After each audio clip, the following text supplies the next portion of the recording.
नाशिकमध्ये ठाकरे गटाच्या पदाधिकाऱ्यांनी मुख्यमंत्री देवेंद्र फडणवीस यांची भेट घेतली असून देवेंद्र फडणवीस यांची भेट घेऊन गळ्यात भगवी शाल घालून पुष्पगुच्छ देऊन सत्कार करण्यात आलाय। यावेळी ठाकरे गटातील पदाधिकाऱ्यांनी मुख्यमंत्र्यांना निवेदन दिले। शहर विकास तसेच कुंभमेळा संबंधित बैठकींना सर्व पक्षांच्या सदस्यांना सामील करून घ्यावे यासाठी निवेदन देण्यात आले। तर नाशिक शहरातील विकास कामं आणि जिल्ह्याच्या पालकमंत्री पदावर ठाकरेंच्या शिवसेनेने फडणवीसांना नाशिकमध्ये पाय न ठेवू देण्याचा इशारा दिला होता।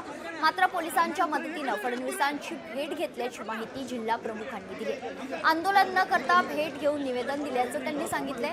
दरम्यान मागणी मान्य न केल्यास सर्वसामान्य जनतेला खरं तर सोबत घेऊन आंदोलन करण्याचा इशाराही त्यांनी यावेळी दिला।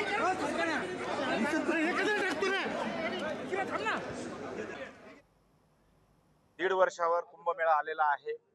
कुठल्याही प्रकारचं काम दिसून येत नाही म्हणून आम्ही निदर्शन करणार होतो, परंतु पोलीस खातं यांनी आमच्याशी संवाद साधला आणि त्यांनी सांगितलं की अशा प्रकारे निदर्शन करू नका। ज्या पद्धतीनं ह्या शहराचा कुंभमेळ्याचं नियोजन झालं पाहिजे ते होताना दिसत नाही, कारण फक्त बैठका होतात, कागदावरच दिसते।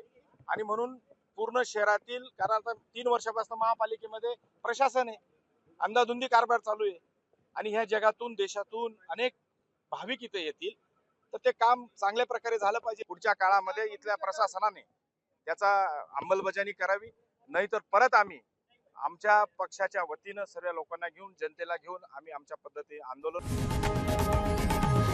लोकशाही मराठी ऐका, पहा, जागरूक रहा।